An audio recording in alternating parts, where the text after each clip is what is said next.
We're back with Gabby Franco, and before we left, she was telling us what some of her favorite guns were to shoot on her season of Top Shot. So the first gun you told us was the bar, and you were getting ready to tell us the second one. So what was the second gun that you love to shoot? The cannon. Okay. All right. I can honestly say I've never shot a cannon before, so how'd that go? Exactly. I mean, when in this life I want to be able to shoot such a huge weapon. Well, it we was make it on Top amazing. Shot. So what was that like?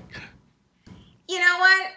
It's funny because the expert thought I was, I don't know, because I'm petite and little and short, like I was like a little girl, right? And he was like, watch out when you shoot the cannon because you can, hurt yourself. I'm like, okay, good. You know where I'm from.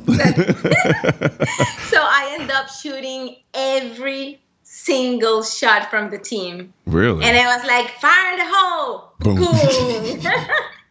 It was so exciting and so much adrenaline. And the beauty of it is not necessarily only the shooting. Yeah. It's the prepping the gun. You have to clean it. You have to wash it. You have to aim, because every time you shoot, it's so much force that it can't move out of position. So you have to go back to it. Aim. You have to put what is called like a butter. I still remember those things. I do. So you have to put the butter and you have to clean all that stuff. Put your bullet, and then you put the primer, which is, he prepares the primer.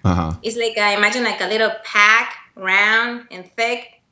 You put it in it, close the chamber, and then you put what is called, I guess, a trigger. I don't remember the name. And then you put it in, and then you, boom, pull it. Every single time, it's just that blast.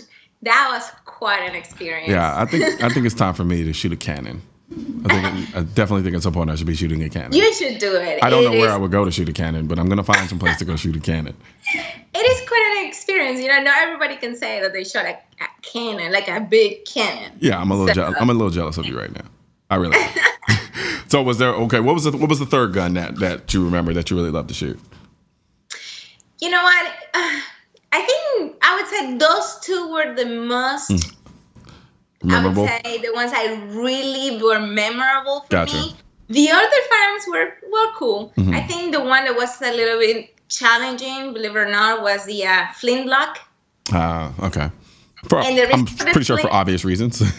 Yes, and the reason for the flintlock, first, remembering every step, how to load the firearm, because you have to follow certain steps to load the firearm. You have to, I can't even remember much, but I think it was the powder, then you put the little pad, then the bullet, then the primer and all that stuff. But not only that, at the moment that you shoot, that's when your shooting skills, oh my God, it will show tremendously, because then you can have, I think it's like a hand fire. Yeah. If I'm not mistaken, that's what it's called. So you fire, you pull the trigger, and it takes like a few seconds before the bullet actually comes out. So if you change your alignment on your sights and things of that nature. Yes. Okay. If somebody is shooting the firearm and has some issues with anticipation, forget it. Because by the time the bullet is gonna come out, oh my God, it's gonna go down. So it was quite an experience, that one too. It was very challenging. Top Shot was one of the competitions I've done that, you just go pretty much blindfolded. Yeah, because I was going to ask you, how do you prepare for something like that? When you knew you were going to be on the show, like, what type of training did you do?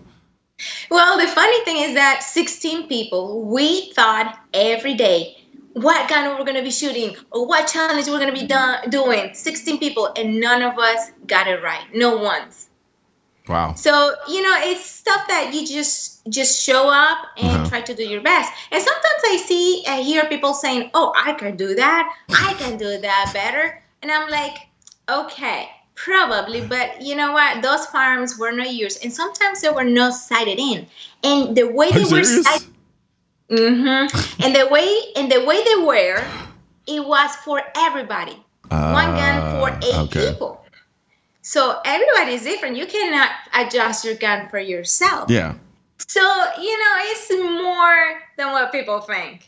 Now, was there, man, I just lost track of what I was going to ask you. got it. Malfunctions.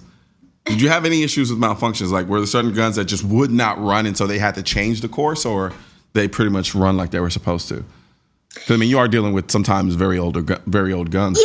Yeah. Well, I would say we did. No, very, very often that I can't really remember, but I do remember a couple of times. One of the one I remember the most was the trick shot challenge, which was a very hard challenge. Like in my case, I was supposed to shoot bottle openers at 75 yards off hands with a 22. Okay, and by shooting, so the bottle opener is right there on the bottle. So as soon as I shot it, it was supposed to open the bottle. So that was the trick, right? Yeah.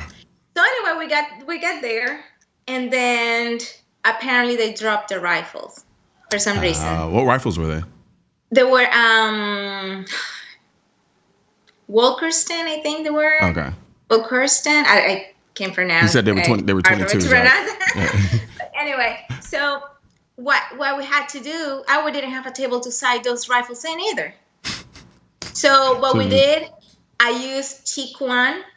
He was doing another trick shot, so I was using him as a kind of table. Gotcha. Which is he's moving, and he was using me trying to kind of adjust the rifle. At the end, we couldn't adjust the rifle perfectly, so we adjusted the rifle for him, and I had to make the necessary adjustments based on at 75 yards for my shot. Gotcha. Okay. So now you recently had a baby, and so you couldn't compete for a period of time for obvious reasons. You just had a baby. Yeah. So we're going to take a quick break, and when we come back, we're going to talk about you getting back into shooting and what you did while you were having your baby, not literally, but during that time period, to keep your skills on par. Okay.